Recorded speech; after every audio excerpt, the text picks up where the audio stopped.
মণিপুর গ্রামে রামু ও তার স্ত্রী রূপা ও বয়স্ক মায়ের সাথে বসবাস করত। রামু ও রূপার বিয়ে অনেক বছর আগে হয়ে গিয়েছিল, কিন্তু রূপার এখনো পর্যন্ত মা হতে পারেনি। আরে বৌমা, এখনো পর্যন্ত ঘরের কাজ হয়নি নাকি? সকাল 9টার সময় তো খেতে যেতে হবে। তুই কি খেতে যাবি না নাকি? আরে মা, আমি যাচ্ছি তো। আর রূপা নয় ঘরের কাজগুলো সেরে নেবে। আর বেশি তো কাজ নেই, শুধুমাত্র কিছু সবজি তুলতে হবে। আমি নয় সব সবজিগুলো তুলে নিতে পারবো। তুই তো ওকে মাথায় চড়িয়ে রেখেছিস।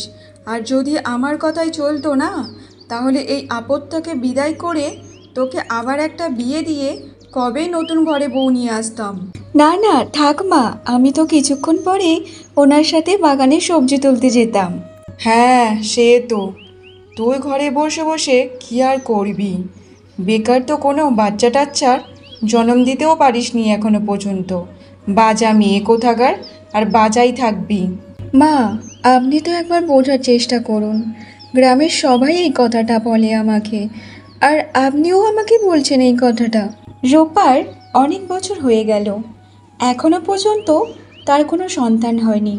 তাই জন্য ওর শাশুড়ি প্রত্যেক কথায় কথায় ওকে শোনাতে থাকে আর অপমান করতে থাকে। আর রামুও মাঝে মাঝে ও কথা শোনাতে থাকে। রূপা খুব তাড়াতাড়ি ঘরের কাজ সেরে সে ক্ষেতের দিকে যেতে থাকে। তখন রাস্তায় পাশের বাড়ি কুসুমের সাথে দেখা হয়ে যায়। আরে রূপা, এত সকাল সকাল খেতে যাচ্ছিস নাকি? একটু তো ঘরে বসে বিশ্রাম নিতে পারিস। আর হ্যাঁ, আমিও শুনেছি যাদের বাচ্চা না হয় তাদের কপালে শুধু কাজ আর কাজ লেখাই থাকে। দেখ কুসুম, আর একবার যদি আমার মা হওয়া নিয়ে প্রশ্ন ওঠাস, তাহলে এটা তোর জন্য ভালো হবে না।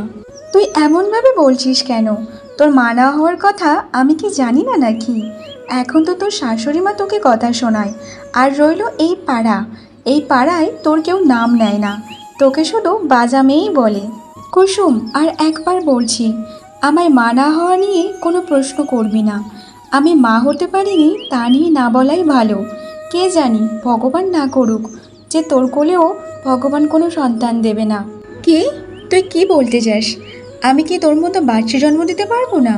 আরে শোন রূপা, আমি আমার ফিগারটাকে এমনভাবে মেনটেন করছি যে এখন আমার কোনো বাচ্চার দরকার নেই। আরে মা তো ওই হয় যে বাচ্চার জন্য সব কিছু ছাড়তে পারে, সব কিছু ত্যাগ করতে পারে। আর তোর মধ্যে মা হওয়ার কোনো গুণই নেই। আরে শোন, তুই এইসব নিয়ে আমাকে প্রশ্ন করতে যাস না যে আমি মা হতে পারবো কি পারবো না। পরের বছরে আমাদের উঠানে আমার বাচ্চাই খেলা করবে, দেখে নিস। এই তো খুব ভালো কথা কুসুম, আমাকে এখন যেতে দে, আমার যে অনেক কাজ পড়ে আছে। এই বলে রূপা ক্ষেতের দিকে চলে যায়। অন্যদিকে কুসুম রূপাকে উল্টোপাল্টা কথা শুনিয়ে সে তার নিজের বাড়ির দিকে যেতে থাকে। ও কি করে জানবে যে ফিগারটা কী জিনিস হয়? কেউ যদি আমাকে দেখে, কেউ বলতেও পারবে না যে আমার বিয়ে হয়ে গেছে। আরে আরে, কুসুম বৌদি, কে হয়েছে? এত সকাল সকাল রেগে আছো কেন? আরে কি বলবো আর সুমন ভাই, রামুর বউকে কতবার করে বলেছি আমার বরের উপরে কত খারাপ কথা বলার। বল, মোটা কানা খোঁড়া ল্যাংড়া যা বলার আছে তুই ওকেই বল, কিন্তু আমার উপর আঙুল তুলবি না। আরে আরে, এ তো খুব খারাপ করেছে তোমার উপর আঙুল উঠিয়ে। আর জানো, যে আমাকে দেখে সেই আমাকে পছন্দ করে আর বলে যে এই গ্রামের মধ্যে সব থেকে সুন্দরী আমি। হ্যাঁ হ্যাঁ বৌদি, এ তো তুমি একদম ঠিক কথা বলেছ। তা বৌদি, শম্ভুদা কোথায়? কি করছে এখন? তুমি তো জানো সুমন ভাই, ওর তো দুটোই কাজ। এক হচ্ছে খাওয়া, আর খাওয়ার পর হচ্ছে জমিতে যাওয়া। এই দুটোর মধ্যে কোনো একটা কাজ করছে বোধহয়। আরে বৌদি, কিছুদিন আগে দাদার সাথে দেখা হয়েছিল, কিন্তু দেখলাম দাদার শরীরের থেকে পেট তো অনেক বড় হয়ে যাচ্ছে।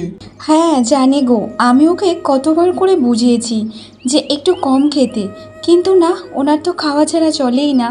আমার কপাল খারাপ, জানি না বাবা মা কেন আমার এর সাথেই বিয়ে দিয়েছে। হ্যাঁ বৌদি, একদম ঠিকই বলেছ, হাতের সাথে মশার বিয়ে। কুসুম সবসময় তার শরীর চর্চা করতে থাকে, তার শরীরকে নিয়ে সবসময় ভাবতে থাকে। অন্যদিকে কুসুমের স্বামী শুধু খেতে থাকে, তার শুধু খাওয়ার চিন্তা। অন্যদিকে রূপা খেতে সবজি তোলার জন্য যেতে থাকে, আর রূপা আসছে দেখে রামু বলতে থাকে, আচ্ছা, তুমি চলে এসেছো তাহলে, খুব ভালো হয়েছে। তাহলে বাকি সবজিগুলো তুমি তোলো, আর আমি একটু সুমনের সাথে দেখা করে আসি। তুমি তাহলে গিয়ে খেয়ে নেবে, আমি সব রান্না করে এসেছি। সকাল থেকে যদি রাতও হয়ে যায় তাতে কোনো অসুবিধা নেই, পুরো সবজি তুলে তারপর ঘরে আসবে, না হলে মা আমাকে কথা শোনাবে। রামু এইসব কথা বলে ওখান থেকে চলে যায়। আর কুসুম সবজি তোলার কাজে লেগে পড়ে। আর সবজি তুলতে তুলতে সকাল থেকে কখন সন্ধে হয়ে গেছে সে বুঝতেই পারে না। আর রূপা চিন্তা করতে থাকে তার ঘরে ধূপবাতি জ্বালানো হয়েছে কিনা। সকাল থেকে সন্ধ্যা হয়ে গেল, ওনার একবারও আমার কথা মনে পড়ল না যে আমি কত দূর সবজি তুললাম না তুললাম, কি করছি না করছি, একবার তো দেখতে এলো না। মনে হচ্ছে আমাকে নিজে একাই এই সব সবজিগুলো নিয়ে যেতে হবে। এই সব বলে রূপা সব তোলা সবজিগুলো একটা ঝোড়ায় রেখে সেগুলো নিয়ে বাড়ির দিকে চলে যায়। রূপা বাড়িতে গিয়ে দেখে সারা ঘর পুরো অন্ধকার হয়ে আছে, কেউ কোনো ধূপবাতি জ্বেলে দেয়নি। বাবা ভোলেনাথ, আমাকে ক্ষমা করে দাও বাবা, আজ ধূপবাতি দিতে অনেক দেরি হয়ে গেছে। আর রূপা যখন ধূপবাতি জ্বালতে যাবে তখন পাড়ায় ঘুরে ঘুরে টুম্পা বাড়িতে আসে। আর ঘর অন্ধকার দেখে রূপাকে শোনাতে থাকে, হে ভগবান, এই মেয়ে এখনো পর্যন্ত কোনো বাতি পর্যন্ত জ্বেলে দেয়নি, এই জন্য এর পূজা পাঠে ভগবান খুশি না, তাই তো এই কারণে এর এখনো সন্তান দেয়নি। এই মেয়ের কোনো লজ্জা শরমও নেই। মা, এইসব আপনি কী কথা বলছেন? আমি তো এক্ষুনি সবজি তুলে বাড়িতেই আসলাম। আচ্ছা, তো তুই অনেক বড় কাজ করে এসেছিস, এটাই বলতে চাইছিস তো? এই কাজ আমি আগে প্রত্যেক দিন করতাম যখন তোর মতো বয়স ছিল আমার। আমি কখন বললাম যে আমি অনেক বড় কাজ করে এসেছি? আমি তো এটাই বললাম যে আমি এই সবে বাড়িতে এসেছি আর ধূপবাতি জ্বালতে যাচ্ছিলাম। এটা তো কোনো চিন্তা করিস না যে আমাদের বংশকে আরও আগে কিভাবে নিয়ে যাওয়ার, বাজা মেয়ে ছেলে কোথাকার। এইসব বলে টুম্পা আবারও ঘর থেকে বাইরে চলে যায়। এরপর রূপা ভগবানের সামনে ধূপবাতি জ্বেলে দেয়। হে ভগবান, আমার এই বাড়িতে কেউ আমাকে বোঝার চেষ্টা করে না, সবাই পাড়ার লোক আমাকে বলে আমি বাজা মেয়ে, তাহলে কি আমি কোনোদিনও মা হতে পারবো না? রূপা কখনো তার স্বামী ও তার শাশুড়িকে কোনো কিছু বলতো না। রূপা খুব সাদাসিধে মেয়ে ছিল। রূপার শাশুড়ি মা রূপাকে দিয়ে সারাদিন বাড়ির সব কাজ সারাতো, কিন্তু রূপা তার শাশুড়ি মাকে কোনো একটা কথা বলতো না। এখন ভোর 3টে বাজে, এই মেয়েকে বলবো খেতে গিয়ে সবজি তুলতে, না হলে আমার ছেলেটা কাল পুরো দিন খেতে গিয়ে সবজি তুলতে হবে ওকে। রামু এত কষ্ট করে সারাদিন, ওকে দেখে আমার অনেক কষ্ট হয়, বেচারা এখনও বাবার সুখ পেল না। আরে বৌমা, উঠছিস না কেন? শুনতে পাচ্ছিস না নাকি? ভোর 3টে বাজে, আর এখন খেতে গিয়ে সবজি তুলতে হবে। বৃহস্পতিবার হলো লক্ষ্মীর বার, আর বাড়ির লক্ষ্মী যদি তাড়াতাড়ি ঘুম থেকে না ওঠে তাহলে আমাদের বাড়ির লক্ষ্মী কি করে আসবে? এই কারণে তোকে তাড়াতাড়ি উঠতে বলছি, যাতে সকাল 8টার মধ্যে সব সবজি তুলে বাড়ি ফিরে আসিস। মা, আমাকে একটু ঘুমাতে দিন, বিকালে তো সব সবজি তুলে নিয়ে এসেছি, আমার যে খুব ঘুম পাচ্ছে, আমি খুব ক্লান্ত। ভালোভাবে বলছি, আমার কথা শোন, না হলে তোর উপর জল ঢালতে হবে, তখন কি ঠিক হবে? তখন তুই উঠবি। রূপা বেচারি কিছু না বলে মাথায় একটা ঝোড়া আর হাতে একটা হারিকেন নিয়ে সে ক্ষেতের দিকে যায়। জানি না মা কি চায়, আমার তো খুব ভয় লাগছে এমনভাবে এত অন্ধকারে একা একা যেতে। রূপা খেতে পৌঁছে যায় আর সে সবজি তুলতে থাকে, আর রূপার ঘুমও খুব পাচ্ছিল, কিন্তু সে সবজি তুলতেই থাকে। আর তখন শম্ভু রূপাকে সবজি তুলতে দেখে ফেলে। আরে, এত সকাল সকাল বউটি সবজি তুলতে এসেছে, মনে হচ্ছে এখন রামুদার সবজির ভালো বেচাকেনা হচ্ছে, তাতে আমার কি? ঠিক টাইমে আমি আমার কাজ ছেড়ে চলে যাব। রূপা সব সবজি তুলে সকাল 7টার সময় বাড়ি ফিরে আসে। রূপা ঘরে এসে দেখে তার শাশুড়ি ও তার বর এখনো ঘুমাচ্ছে। রূপা যখন সকালে সব কাজ সারছিল তখন তাদের বাড়িতে কুসুম আসে। আরে রূপা, আজকাল তো তুই খুব কাজ করছিস। এখন আমার বর বলছিল যে তুই নাকি ভোর 4টের সময় খেতে গিয়েছিলিস। হ্যাঁ, আমি সবজি তুলতে গিয়েছিলাম আর এখন ঘরে আসলাম আর এখন ঘরের কাজ করব। তার মানে তুই খেতে সবজি তুলতে গিয়েছিলিস আর সবাইকে জানিয়ে গিয়েছিস যে আমার শাশুড়ি মা আমাকে সকাল সকাল সবজি তুলতে পাঠিয়েছে। আরে তুই তো নিজের ইচ্ছায় গিয়েছিস না, আর নিজের শাশুড়ি মাকে এমনভাবে বদনাম করছিস। আরে টুম্পা কাকিমা, এখানে রূপা নিজে যাক বা আপনি ওকে পাঠান, কিন্তু কাজ তো আপনাদের হয়েছে না, তো এখানে ঝগড়া করার কি আছে? আরে কুসুম, তুই জানিস না আমার বৌমাকে আমি রানী বানিয়ে রাখি, রানী। কিন্তু সে আমাকে নাতি নাতনির খুশি দিতে পারিনি, তারপরেও আমি ওকে রানী বানিয়ে রেখেছি আমার ঘরে। হ্যাঁ টুম্পা কাকিমা, এই ব্যাপারটা নিয়ে আমারও অনেক কষ্ট হয়, তাই জন্য তো এই চিন্তায় আপনি অনেক শুকিয়ে যাচ্ছেন।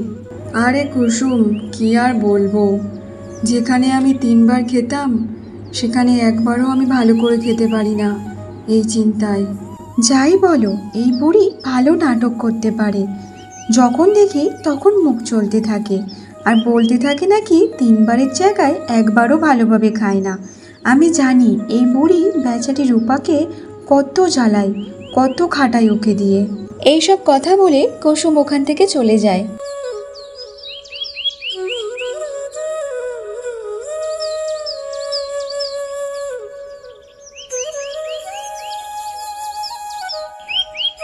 মা, সব সর্বনাশ হয়ে গেছে, সব শেষ হয়ে গেছে আমাদের। যা খেতে সবজি ছিল কে যেন নষ্ট করে দিয়ে গেছে। এ তুই কি বলছিস রামু? তুই কি জানিস খেতে যা সব সবজি ফসলের জন্য গ্রামের মোলর মশাইয়ের কাছ থেকে কত টাকা ধার নিয়ে আমরা সবজি চাষ করেছি? আর আজ আমি কাল্লাগিনীকে খেতে পাঠিয়েছিলাম সবজি তুলতে, নিশ্চয়ই ও কিছু করেছে। এদিকে রূপা বাড়ির সব কাজ সারার পর সে পূজা করতে বসেছিল। তখন রূপার বর ও রূপার শাশুড়ি এসে রূপাকে অনেক উল্টোপাল্টা কথা বলতে থাকে। এবার বুঝতে পেরেছিস তো, এই পূজা পাঠের জন্য এই বাড়িতে কোনো সুখ শান্তি আসে না। রূপা বল, তুই কি করেছিস খেতে? তোকে তো মা সবজি তোলার জন্য পাঠিয়েছিল, আর তুই কি না সব সবজি নষ্ট করে দিয়ে চলে এসছিস। এই বলে টুম্পা রূপাকে ঝাঁটা দিয়ে মারতে যায়, আর তখন বাইরের দরজা দিয়ে ঠক ঠক করে আওয়াজ শুনতে পাওয়া যায়। রামু, গিয়ে দেখ কে এসেছে, আর যেই আসুক না কেন ওকে চলে যেতে বল, আর এর আজ রক্ষা নেই, দেখবো একে কে বাঁচায়। রামু বাইরে গিয়ে দেখে এক সাধু ও তার সাথে একটা মেয়ে দাঁড়িয়েছিল। আমাদের দুটো ভিক্ষা দেবে বাবা, তোমাদের অনেক মঙ্গল হবে। কোনো কিছু হবে না, এখান থেকে চলে যাও তোমরা। আর আজ আমাদের অনেক বড় ক্ষতি হয়ে গেছে, আমরা অনেক সমস্যার মধ্যে আছি, আমাদের মন মেজাজ একদম ভালো নেই, আমাদেরকে ক্ষমা করে দাও। রামু এই বলে ওদের মুখের ওপর দরজা বন্ধ করে দেয়। এদিকে টুম্পা রূপাকে না মেরে রূপাকে অনেক উল্টোপাল্টা কথা শোনাতে থাকে। তখন ও আবার দরজার বাইরে থেকে ঠক ঠক করে আওয়াজ আসতে থাকে, আর এইবার টুম্পা নিজে দরজা খোলে। হাত জোর করে ক্ষমা চাইছি, তোমরা এখান থেকে চলে যাও, আমরা অনেক সমস্যার মধ্যে আছি। এই সমস্যার সমাধান করতে এসেছি মা, আমরা কি ঘরে ভিতরে আসতে পারি? না, আজ আমাদের পরিবারে অনেক বড় সমস্যা হয়ে গেছে, আমাদের ক্ষমা করে দাও, আর এখান থেকে তোমরা চলে যাও, এই গ্রামে অনেক ঘর আছে, সেখানে যাও।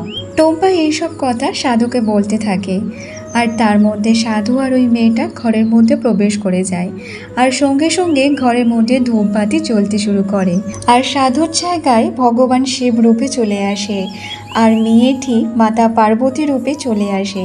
এইসব দেখে রামু ও টুম্পা অবাক হয়ে যায়, আর রূপা ভগবান শিব ও পার্বতীকে দেখে তার চোখ থেকে জল আসে, আর সে অবাক হয়ে যায়।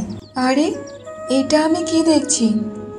ভগবান নিজে আমার ঘরে হেঁটে এসেছে, আমার তো বিশ্বাস হচ্ছে না।